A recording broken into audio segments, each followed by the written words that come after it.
আমরা চন্দ্রনাথ পাহাড়ে ওঠার শেষ ধাপে আছি, এখনো প্রায় আরো 300 গজ,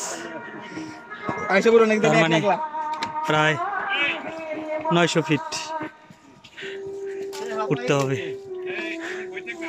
অবস্থা বেশি ভালো না, এভাবেই ডাক্তারি নিষেধ আছে। মেরুদণ্ডের সমস্যা, বেয়ার গ্রিলসের দেখে অনুপ্রেরণা পাইছিলাম।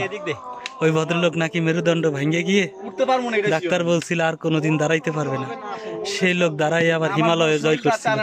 ভাবছিলাম ওর ভাঙ্গিয়া সব অবস্থা উঠে গেছে, আর আমি তো হাঁটি, তো ও যদি হিমালয়ে উঠতে পারে আমি তো চন্দ্রনাথ উঠতে পারবো। কিন্তু আমার অবস্থা তো এখন যায় যায়। সাথে শাওন ভাই, strong man, always back up me, হয় নাই ক্লাইম্ব। হ্যাঁ,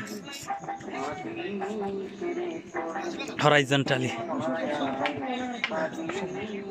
মাঝে মাঝে কিছু কিছু জায়গায় এত ভয় করে, উচ্চতা ভীতি বরাবরই আছে, আর এখানে এসে সেটা আবার বারবার স্মরণ হচ্ছে।